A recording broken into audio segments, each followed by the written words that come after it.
Bueno, pues vamos al lío. Lo primero, muchísimas gracias por acercaros a todos esta bonita tarde a quedaros un rato más delante del ordenador.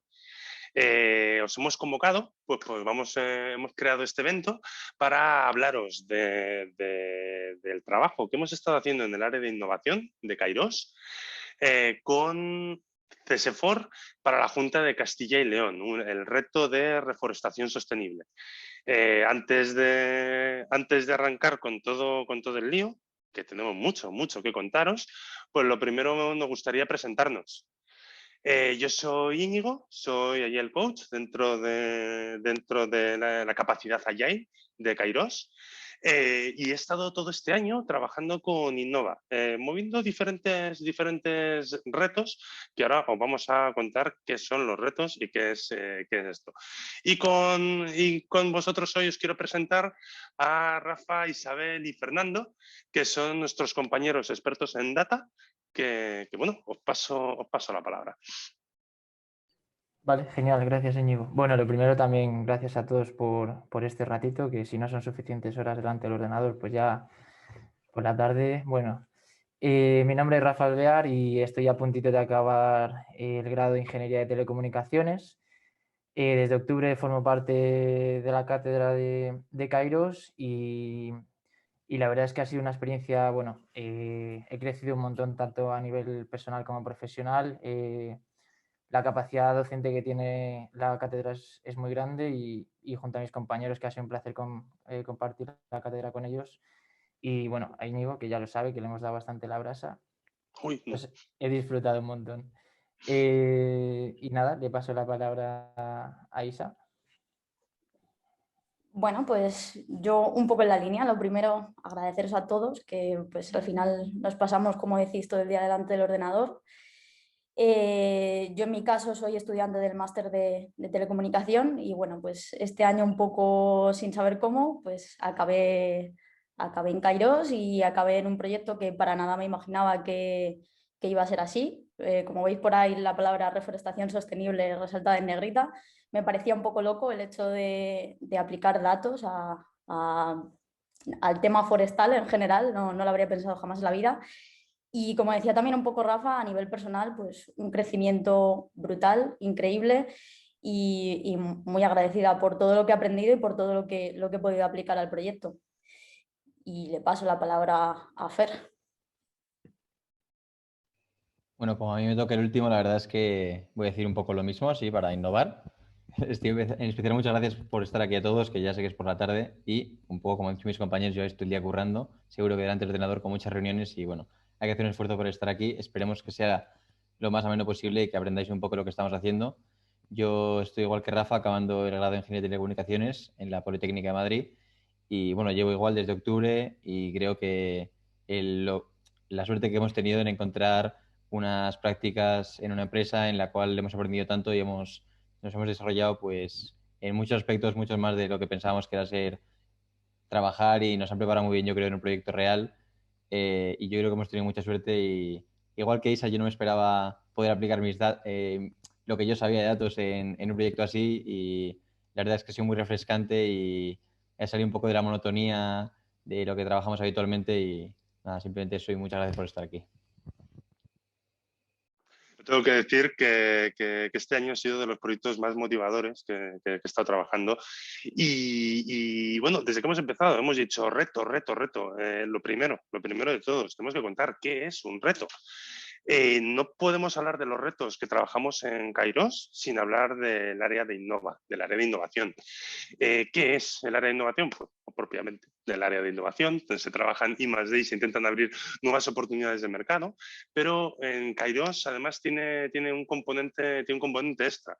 Como podéis ver, las capacidades, las áreas de conocimiento en las que se vive de Kairos, las llamamos capacidades y tienen diferentes patas. Tenemos la parte de agilidad, tenemos la parte de desarrollo, tenemos la parte de data science, soy muy fuerte representada con Isabel, Fernando y Rafa, tenemos un área de DevOps y tenemos un área de UX, de Product Design.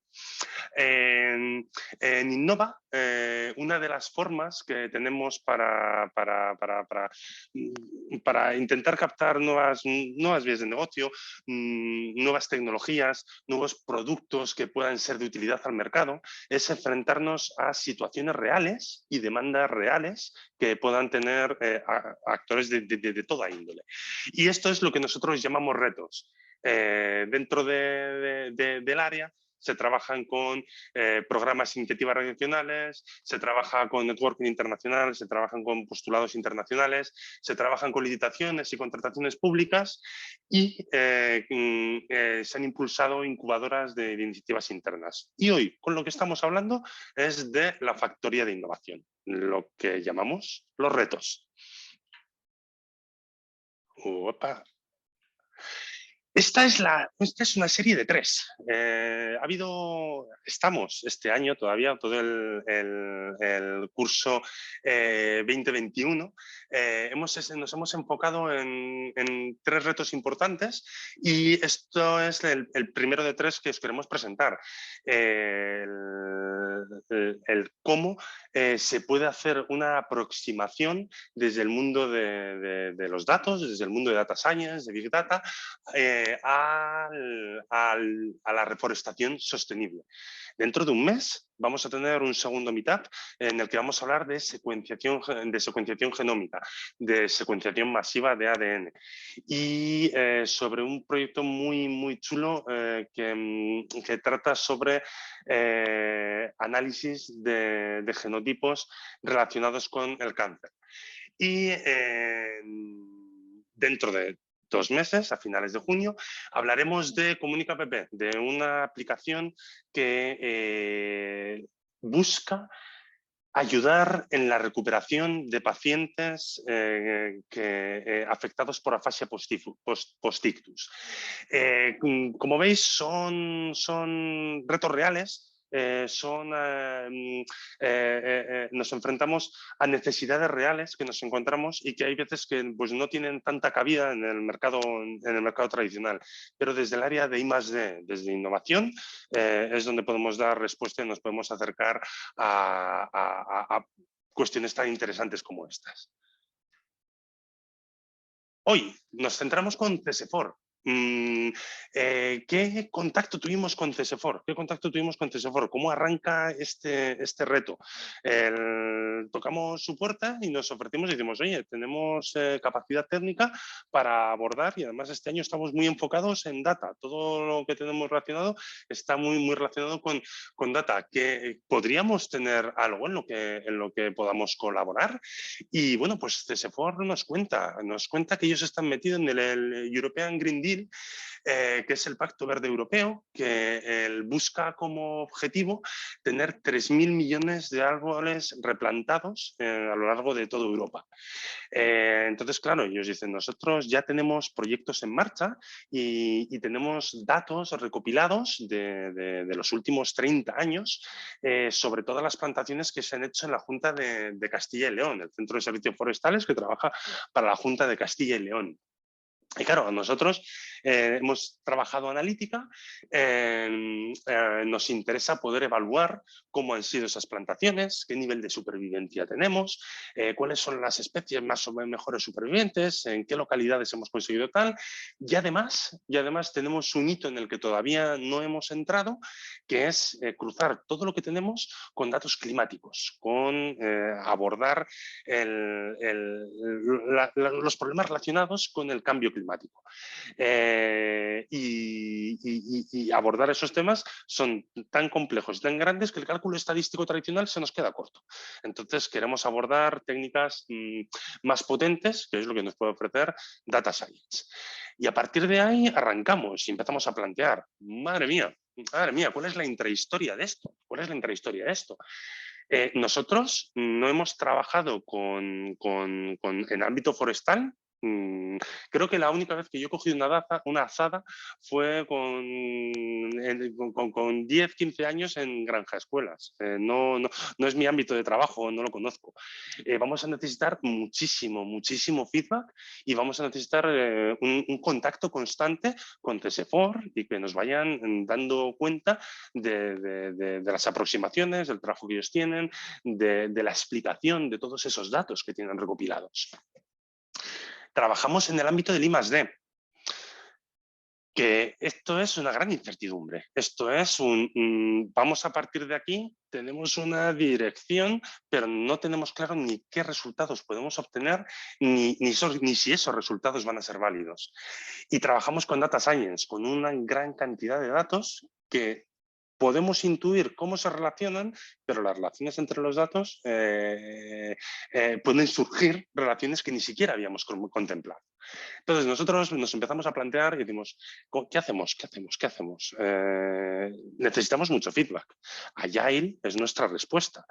Pero la aproximación que nosotros tenemos de Agile, la aproximación corporativa tradicional que nosotros tenemos para Agile es, muy en resumidas cuentas, es que necesitamos entregar valor continuo. Pero en I+D, ¿cómo planteamos el valor? Si sabemos que la incertidumbre es tan grande que probablemente nos demos una y otra vez con topes, con entradas que decimos es que por aquí no podemos continuar. Así que hacemos una aproximación y entendemos que un entregable válido desde el punto de vista de I+D, un entregable válido desde el punto de vista de la investigación y desarrollo y que aporta valor, puede ser una puerta cerrada. Pero esa puerta cerrada tiene que tener un refrendo para que cualquier otro investigador que venga a aproximarse al mismo problema más adelante tenga datos suficientes y tenga una argumentación válida que le diga, oye, no intentes abrir esta puerta que ya lo hemos hecho nosotros y no vale. Por lo tanto, ese como valor entregable nos es válido. Y nos acercamos al ámbito de la Data Science. ¿Cómo planteamos los hitos y el roadmap, la continuidad de entregables que podría tener, que podrían necesitar o que podríamos buscar desde una perspectiva Agile, desde el planteamiento de Data Science? Vale, aquí hicimos una aproximación. Y es una aproximación que nos ha servido para todos los retos que han trabajado con Data este año, que es vamos a acercarnos por bloques de datos. Nosotros podemos coger un conjunto de datos pequeñito, sacar conclusiones, extrapolar lo que queramos, plantear hipótesis sobre esos datos, sacar conclusiones, decidir si es el camino válido o no, y sobre esto decidiremos si esos datos son suficientes para detenernos o si ampliamos. Y todos los hitos se han planteado desde este punto de vista. Coger un pequeño grupo de datos, hablar con TSFOR, aprender a interpretarlos, entregar nuestras conclusiones, recoger y ampliar más datos y continuamente estar en esta relación continua que nos ha enriquecido muchísimo tanto a CSFOR como a nosotros con el reto desde el área de innovación. Y con esta perspectiva en mente, con este planteamiento en mente, contamos con Isabel, con Fernando y con Rafa, que son los que de verdad han tenido toda la carga y todo el expertise, todo el conocimiento que ha podido llevarnos hasta donde hemos llegado hoy. Vale, genial, muchas gracias, Íñigo. Bueno, pues yo os voy a contar un poco, en primer lugar, sobre la elección del reto, ¿no? Como bien ha dicho Íñigo, había 3. De la cátedra solo era secuenciación genómica y la del de reforestación sostenible. Y si bien uno de los puntos fuertes de la metodología que hemos seguido es la participación de todos los miembros del equipo, pues hasta el punto de que se nos dio la opción de elegir a qué reto queríamos, aplicar, entre comillas, qué reto queríamos elegir, ¿no? Bueno, yo personalmente siento un poquito más de atracción por el ámbito forestal, quizá, y también me llama mucho que bueno, el hecho de ser un caso real, aunque el otro también lo era, pues podrá ayudar a esa sostenibilidad del planeta que hoy en día pues, es tan importante, ¿no? Un par de pinceladas, como ha dicho Íñigo, todo esto viene un poco de atrás por el Pacto Verde Europeo, por esa búsqueda de reforestaciones que quieren llegar a la neutralidad climática para el 2050.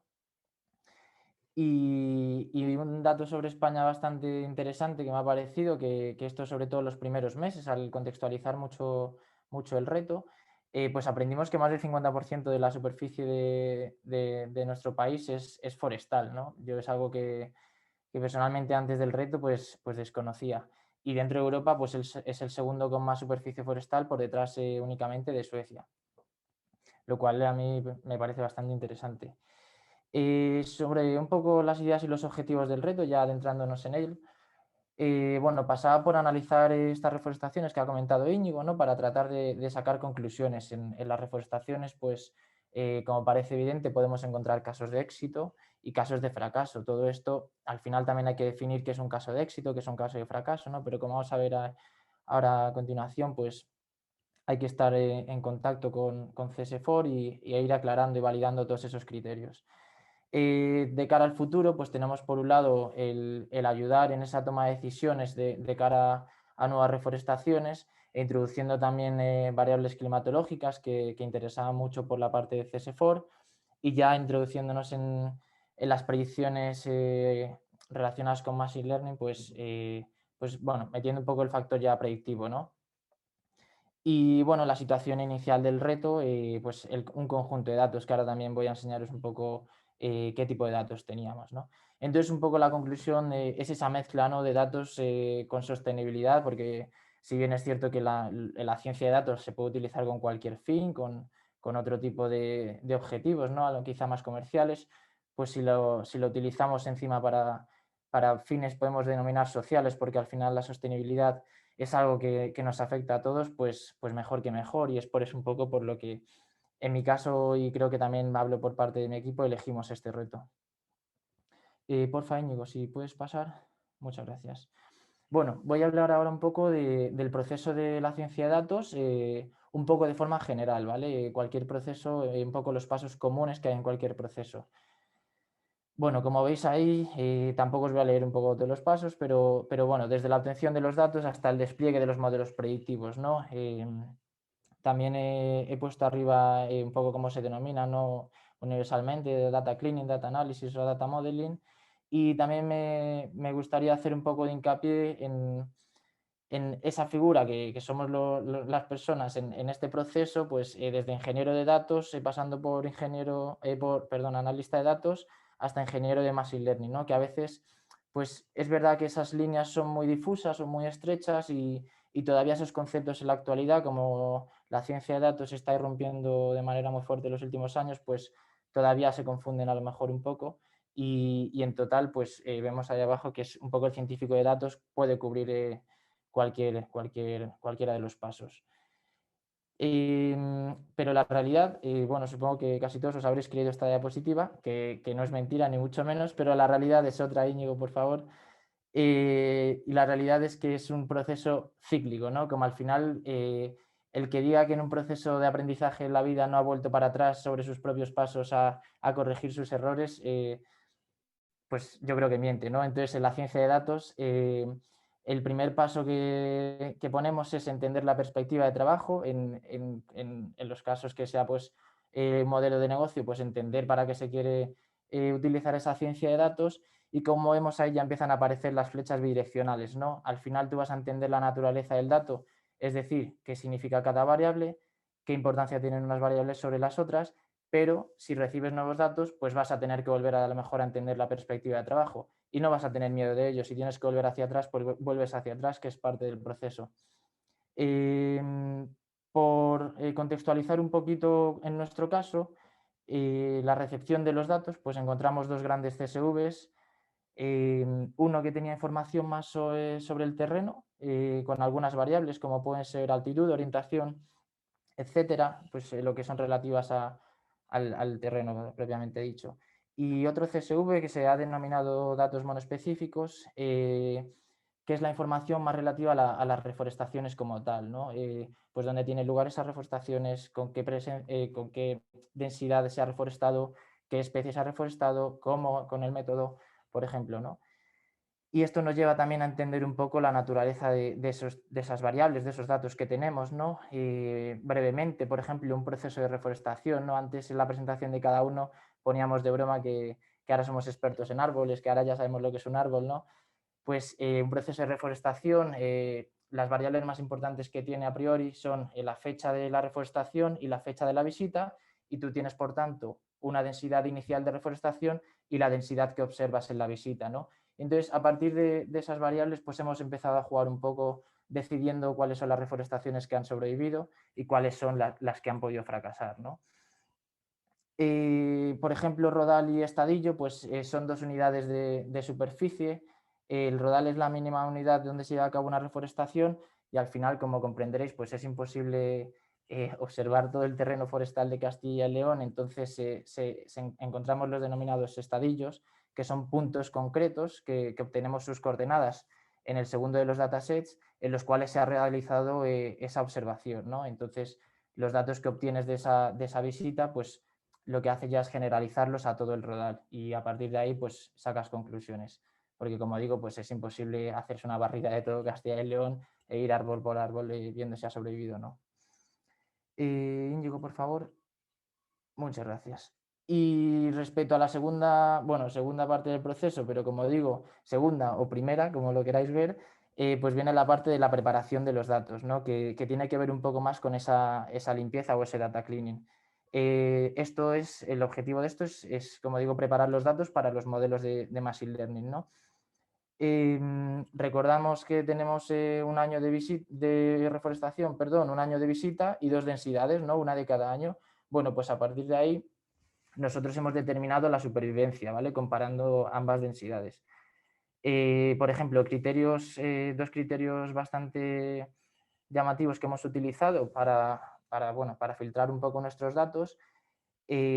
Ha sido tiempo mayor a 5 años, voy con ese primero. ¿Por qué? Porque los 5 primeros años de una reforestación, pues la reforestación sufre unas ayudas de mantenimiento que lo que hacen es, pues, pueden resucitar o rescatar un poco esa reforestación si en los primeros 5 años se ha venido abajo. ¿Qué pasa? Que esto pues introduce reforestaciones que no son del todo realistas porque en esos 5 años no teníamos información de qué había pasado. A lo mejor hay otras que no se han tocado, pero eso lo desconocíamos. Entonces vamos a mirar en el largo plazo, ¿vale? Reforestaciones que tengan más de 5 años. Y como digo, pues a lo mejor hay reforestaciones que tienen más densidad después que al principio y es porque esos 5 años pues se ha reforestado exageradamente más.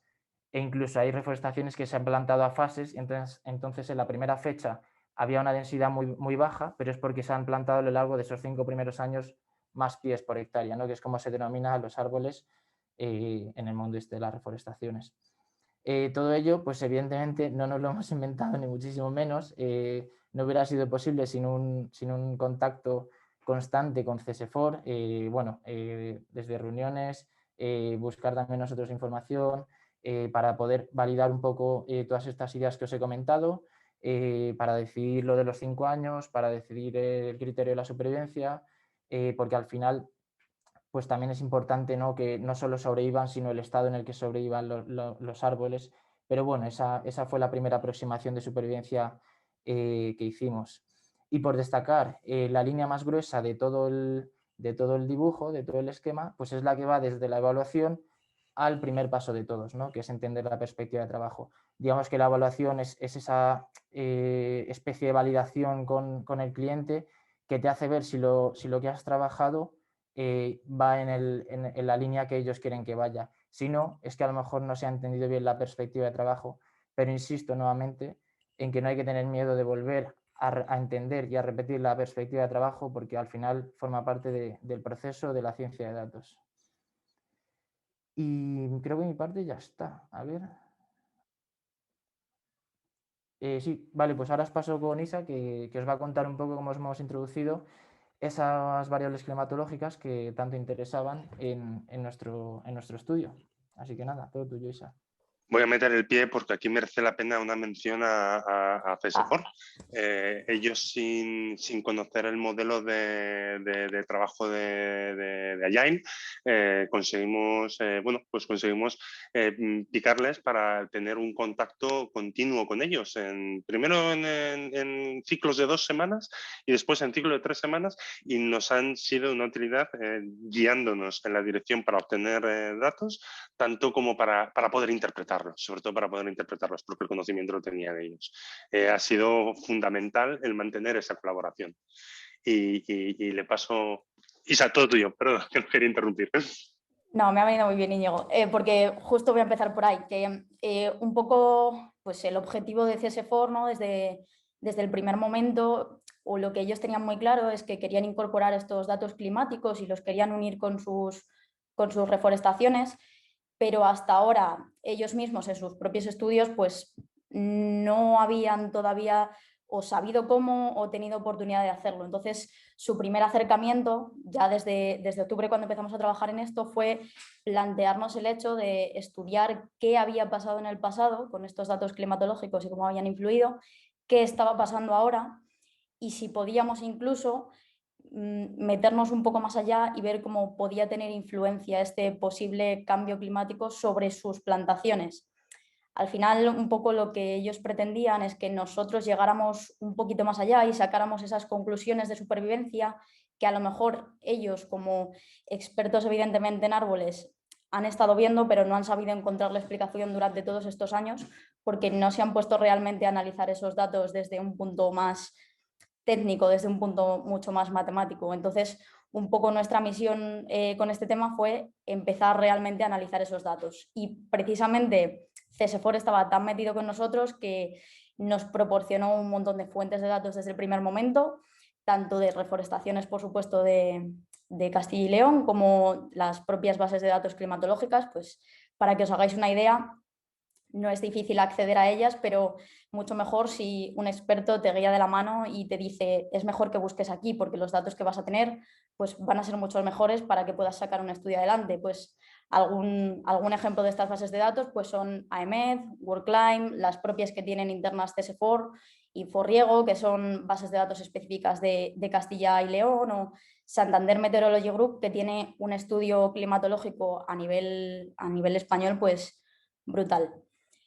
Pero bueno, como entenderéis, estas vías de estudio que abrimos, pues al final esto no dejaba de ser un proyecto de innovación. Hemos ido un poco a ciegas todo el rato, hemos ido haciendo prueba y error y como os voy a contar a continuación, pues hemos ido cambiando de vías de trabajo porque no sabíamos cuáles eran las buenas. Hemos ido probando, hemos ido cerrando caminos, hemos ido abriendo otros, nos hemos dado cuenta que había que volver pasos atrás porque había muchas cosas útiles que nos habíamos dejado en el camino y al final se ha tratado un poco de eso, se ha tratado de que teníamos mucha incertidumbre, pero estamos aprendiendo de ello porque todavía continuamos con este estudio y en eso estamos intentando integrar ambas cosas para tener unas conclusiones que verdaderamente valgan la pena y que incluso planteábamos el otro día y por qué no a nivel España entera y por qué no a nivel Europa y por qué no a nivel mundial. O sea, esto puede ser algo realmente grande.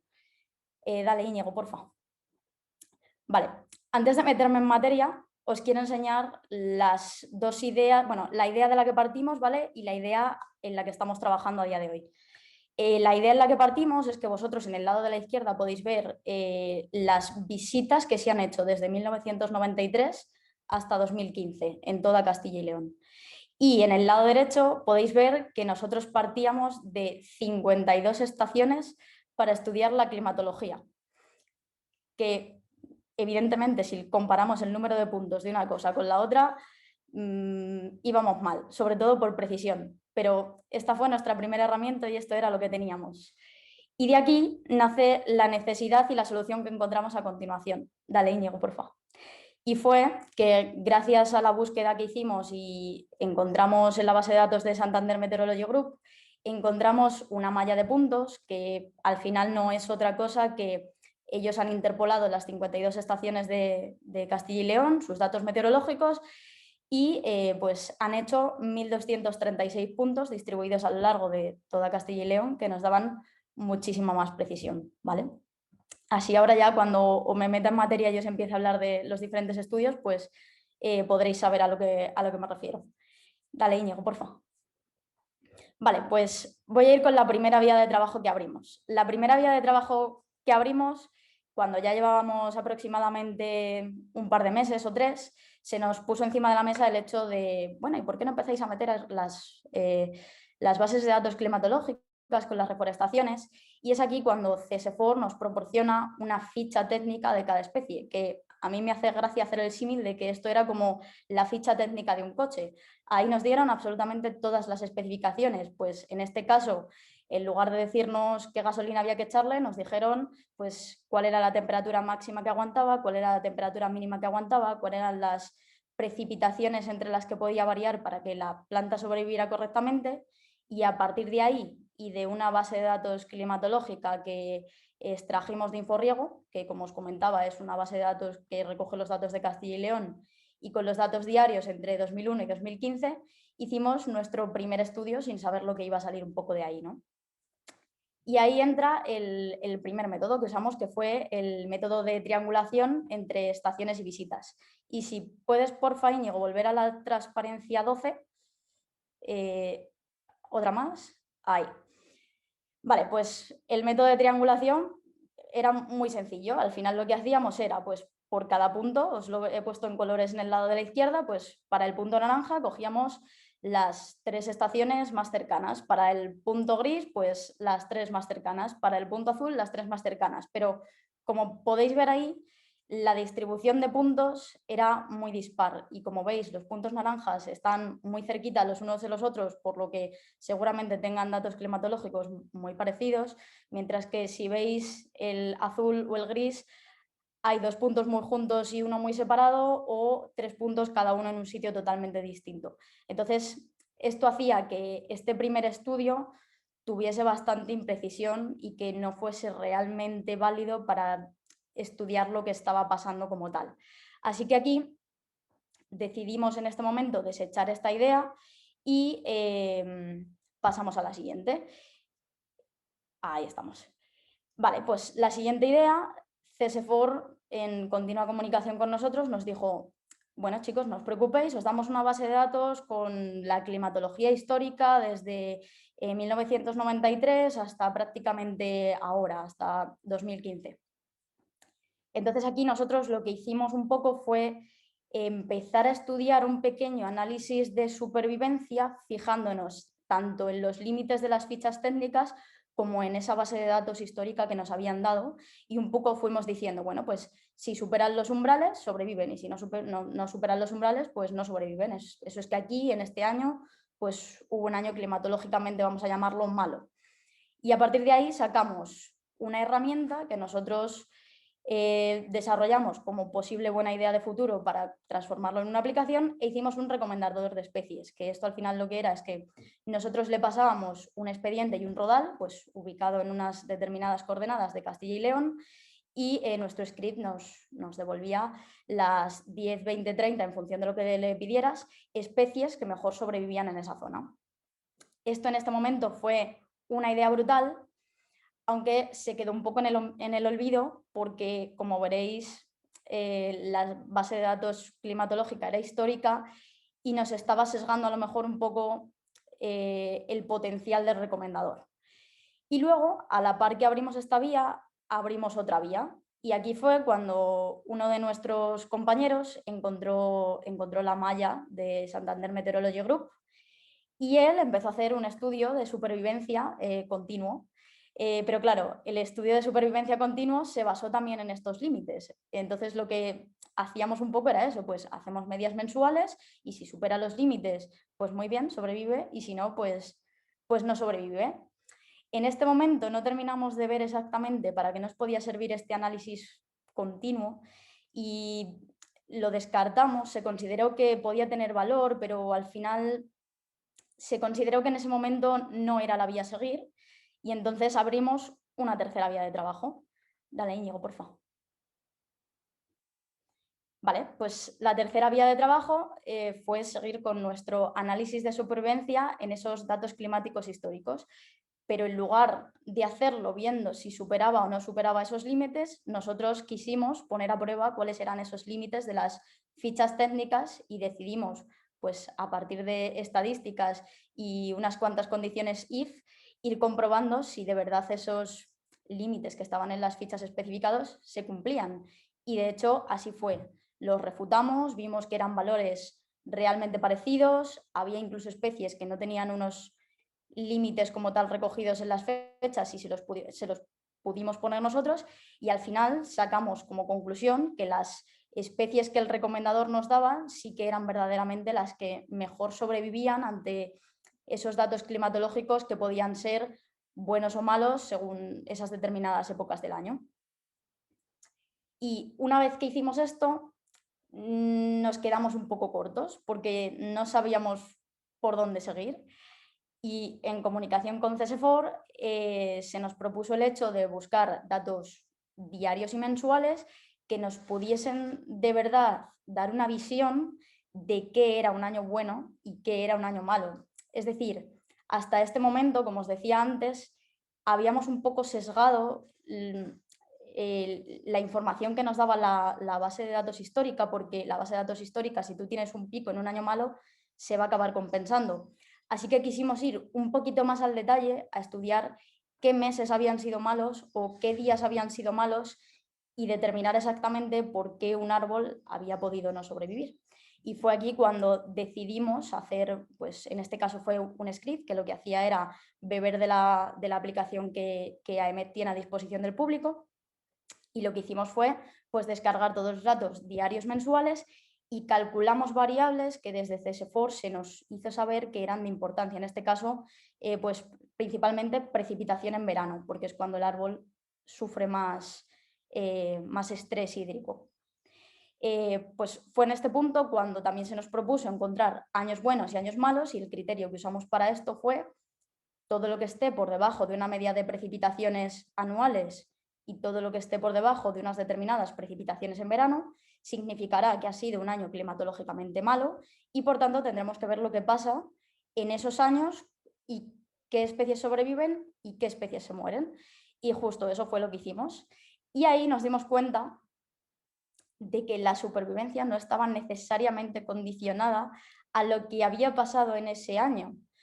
Y esto nos impactó un poco, debo decir, porque nosotros nos esperábamos pues que evidentemente iba a haber algún caso en el que dijeras, bueno, pues ha sido un año malo, pero hay especies buenas, porque seguramente tengan mejor materia para sobrevivir.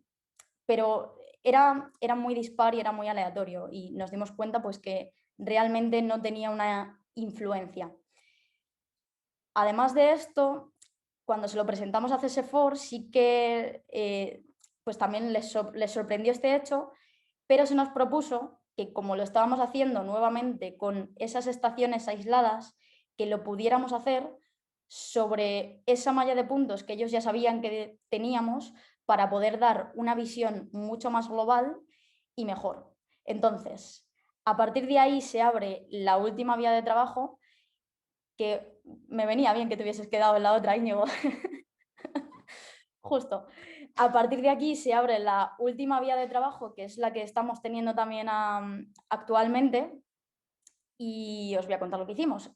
Lo que hicimos fue, para cada una de las visitas, que como por ejemplo he puesto ese punto naranja, íbamos a coger los 50 kilómetros a la redonda y por tanto todos esos puntos, de forma que pudiéramos hacer medias y tener datos climatológicos más precisos.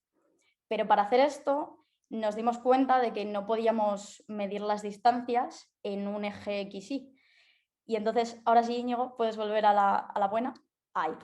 Entonces nos dimos cuenta de que no podíamos calcular distancias entre dos líneas rectas, porque al final pues, la Tierra no lo es curva, y para poder respetar esa distancia curva y poder hacer distancias entre latitudes y longitudes, utilizamos una fórmula que es la distancia de Haversine, que lo que nos permitió fue pues, prácticamente eso, ver qué latitudes y qué longitudes estaban dentro de esos 50 kilómetros a la redonda que nos permitían extraer esos puntos. Vale, pues hicimos esto para cada visita. Para que os hagáis una idea, tenemos 8.798 visitas y 1.236 puntos que comprobar. Así que una vez que habíamos comprobado todo y habíamos comprobado que estaba dentro del radio, se crearon variables de interés. Y aquí nacen dos intereses distintos. Por un lado, las variables puramente estadísticas, las que íbamos a utilizar para hacer un estudio estadístico, y por otro lado, las variables que íbamos a utilizar para introducir en el modelo de Machine Learning, que os va a contar Fer a continuación, que tenían que ser totalmente distintas, porque yo había sacado 369 columnas que evidentemente no podían ir a un modelo de Machine Learning. Entonces, teníamos que sacar variables que tuvieran exclusivamente valor para poder meterlas a ese modelo y entrenarlo. Así que sacamos dos tipos de variables.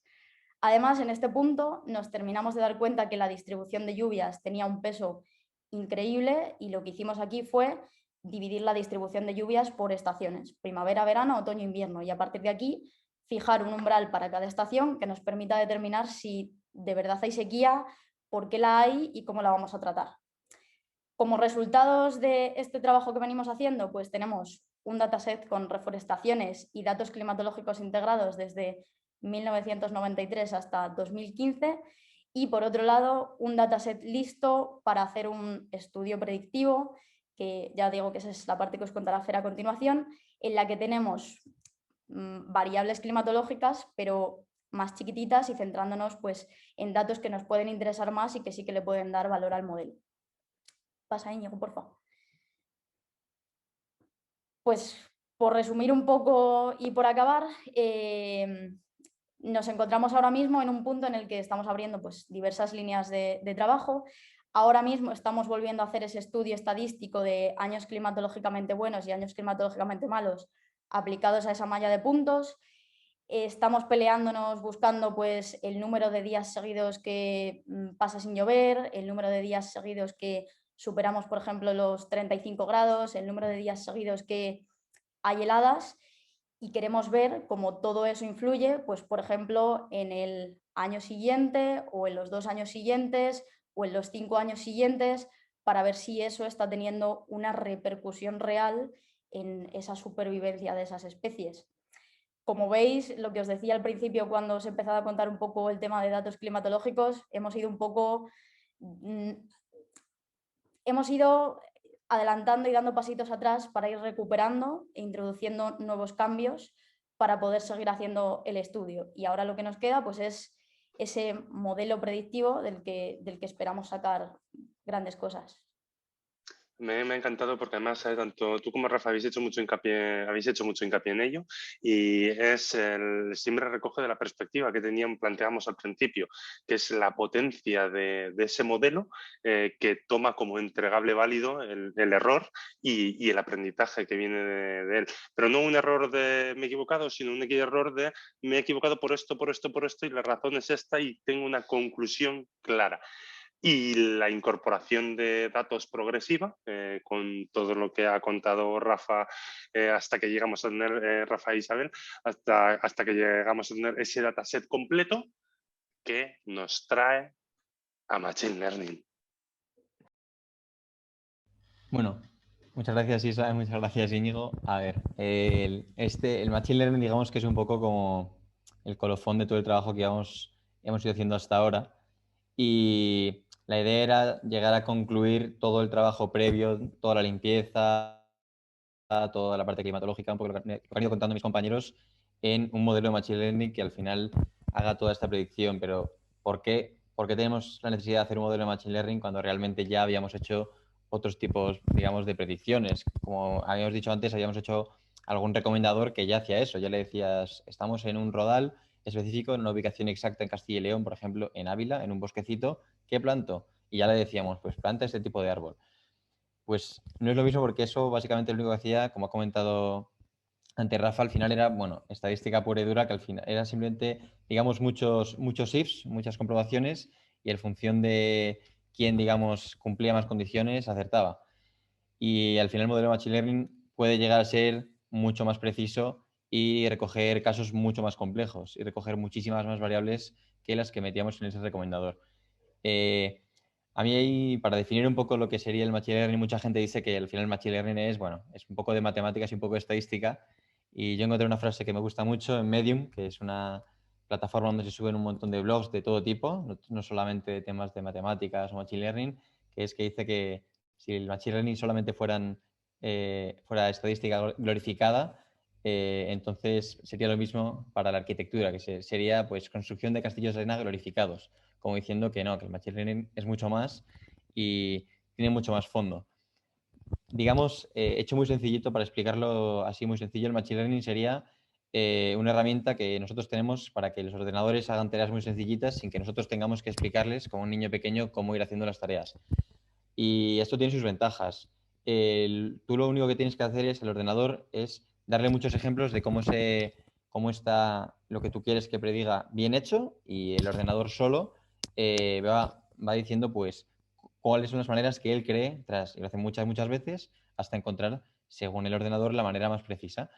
Y lo único que tú tienes que hacer es corregirle. Entonces, tú le dices lo que está bien, el ordenador él solo va a ir corrigiendo a la medida de con muchas iteraciones, y al final llega a resultados pues cada vez mejores. Esto es una cosa muy buena porque quita el paso, digamos, del humano, que tener que estar corrigiéndole continuamente, y solamente le decimos como bien, mal, pero no le decimos el cómo hacerla. El ordenador llega, o el programa, a sus conclusiones de manera completamente por sí mismos. Y bueno, la verdad es que el Machine Learning podemos pensar que son cosas ya muy de futuro, pero realmente ya es algo que está en nuestro día a día. En la siguiente diapositiva ya podemos comprobar que ya no son cosas que antes pensábamos, "Buah, de aquí a mucho después". Por ejemplo, en películas como Yo Robot dices, joder, es una sociedad súper futurista. Pues bueno, quizás no hemos llegado hasta ese punto todavía, pero ya tenemos implementaciones en el día a día, como por ejemplo es en Google Maps. Cuando tú dices, quiero ir de un sitio a otro, por ejemplo, yo quiero ir de la escuela de Teleco donde estudiamos a Kairos, a un rato a la oficina, a trabajar. Nuestros modelos de Machine Learning, pues cuando le hacemos esa petición, se ejecuta Machine Learning por detrás, se ejecutan modelos predictivos que, en función de toda la gente que está usando en ese momento Google Maps y de sus ubicaciones, te predice cómo va a gestionarse el tráfico.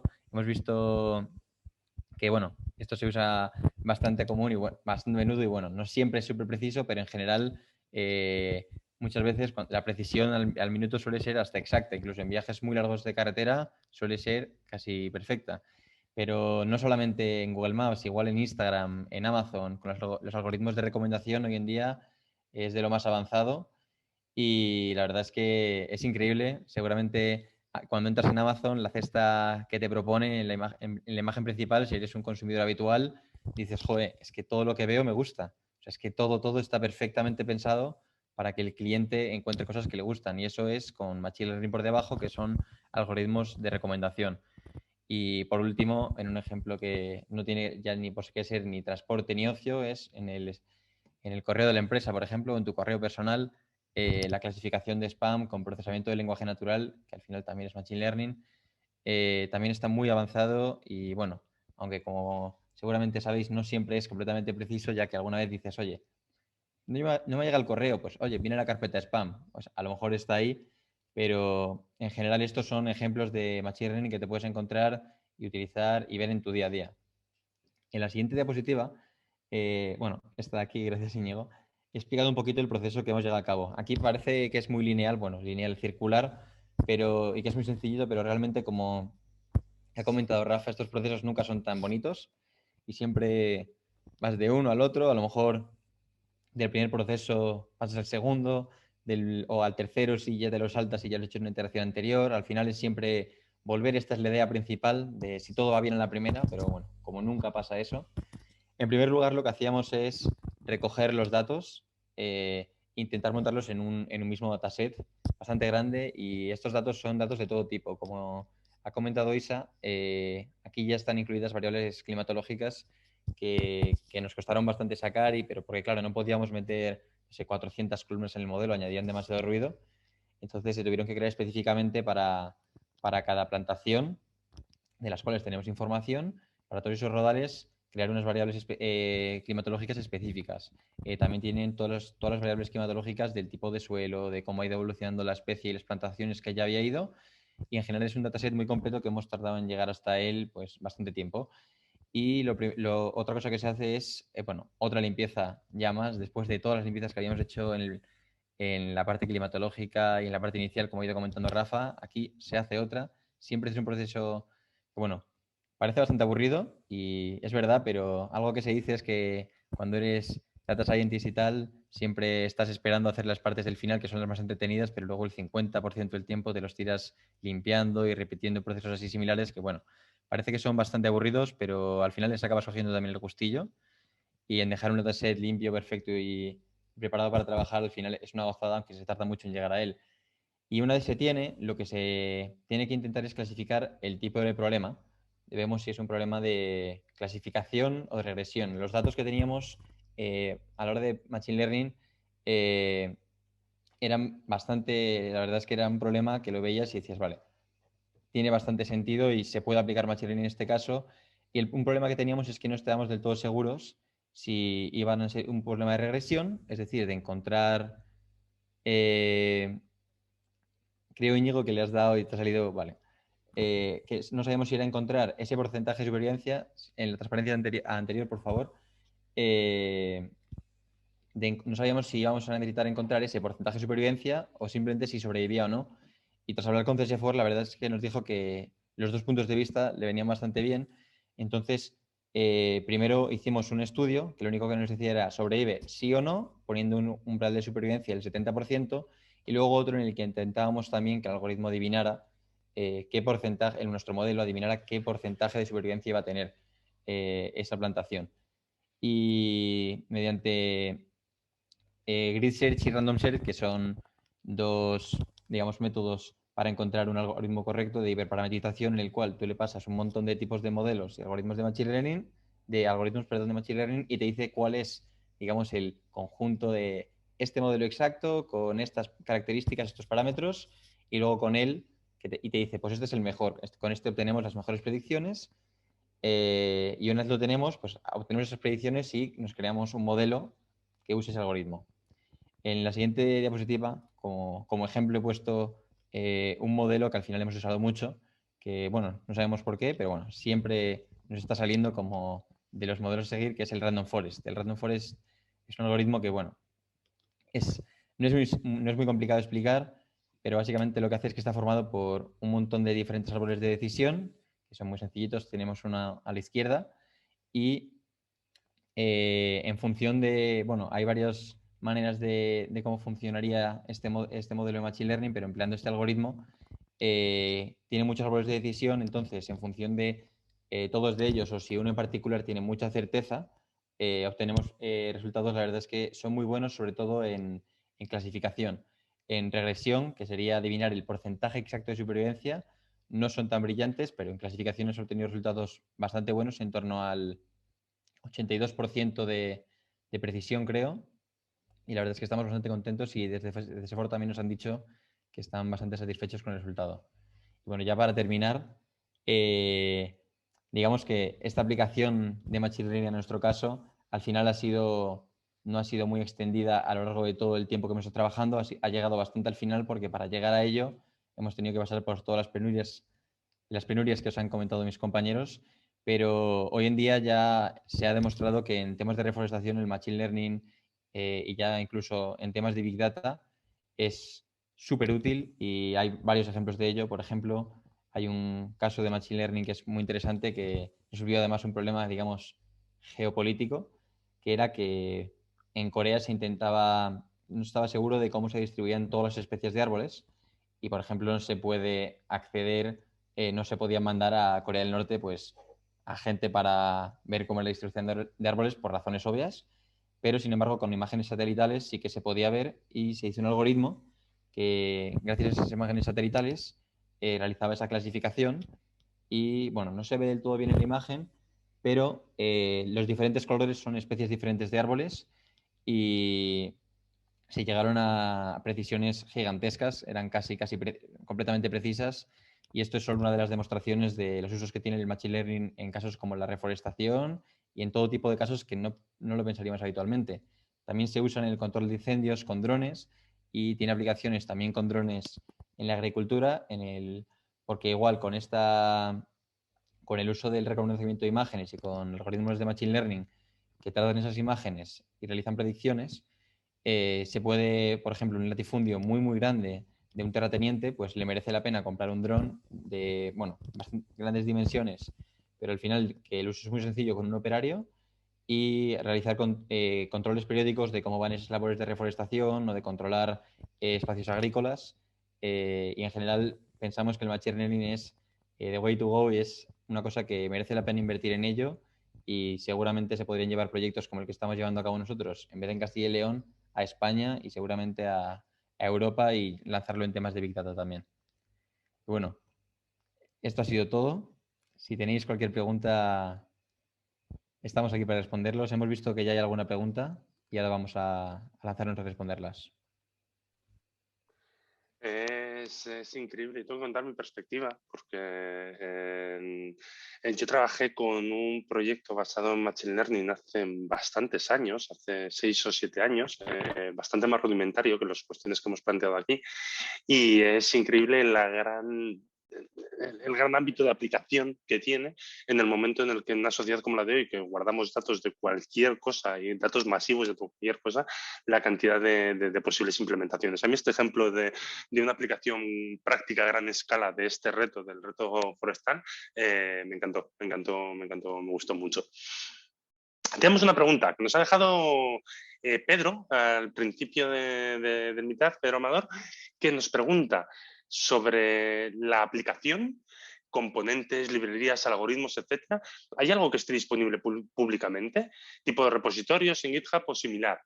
Se ha barajado en Innova, y además es una cuestión muy, muy chula el poder plantear alguno de estos retos en modelo open source y abrir las puertas a colaboraciones, pero de momento es algo que se está trabajando para ver cómo podemos hacer esa implementación y hacerla en plan chulo. Y sobre el tipo de herramientas, librerías y demás que se han utilizado, creo que les puedo pasar la palabra a los expertos que nos lo van a contar mucho mejor. Bueno, por ejemplo, sí. en tema de librerías, Sí, la tenías ahí puesta, pero no la has para la mencionado. parte de Machine Learning no la he dicho, no la he comentado, pero estaba en la diapositiva, en una de las diapositivas En la anteriores. anterior, Íñigo. Una Otra. anterior. Perdona. Ahí está. Esa. Sale ahí a la derecha, es Scikit-learn. Para toda la parte de Machine Learning se ha utilizado muchísimo, tanto en temas de preprocesamiento como en la parte de hiperparametrización y elección de algoritmo. Y luego el algoritmo en sí, para entrenar los modelos, es todo con Scikit-learn. Y luego para temas de explicar esos modelos de Machine Learning, creo que hemos utilizado la librería SHAP, que utiliza los valores Shapley, que bueno, es un concepto matemático bastante interesante, que yo creo que da para otra charla como esta, si no más, y hay muchas tesis de eso. Y la librería Lime, que explica una predicción en particular. Y sin Machine Learning, para toda la limpieza y todo preprocesado, pues librerías como pueden ser Pandas, propias para la gestión de datos y de CSVs desde Jupyter, que es con lo que hemos trabajado. Pandas sin NumPy se ha utilizado extensivamente en este trabajo. El pan de cada día eran. Y todo todo ha sido programado, que no lo hemos dicho, pero con Python. Es el lenguaje de programación estelar. Muy, muy, muy correcto. Vale, de momento no tenemos más preguntas. Contamos hacia atrás. ¿Alguna duda que se nos haya quedado por aquí?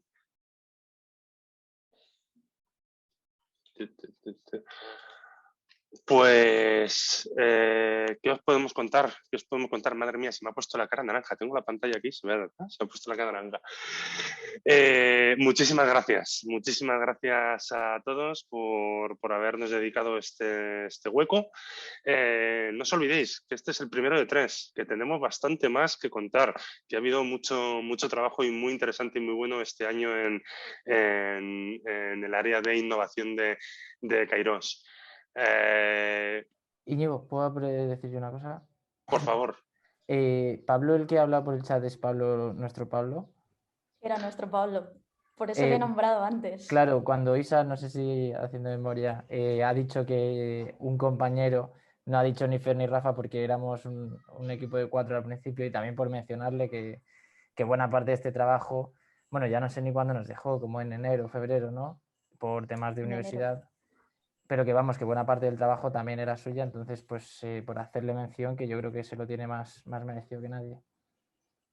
Lo que pasa es que no era de nuestra universidad, era de una Complu. Correcto, fue perdona. compañero también en este reto y estuvo con nosotros hasta enero, si no recuerdo mal. Y la verdad es que pues, todos los que han participado en los retos este año han hecho un trabajo impecable. De nuevo, muchísimas gracias a todos y estén atentos a sus pantallas porque nos toca volver a contar más cosas. Muchas gracias y buenas tardes. Muchísimas gracias a todos por venir. Gracias a todos.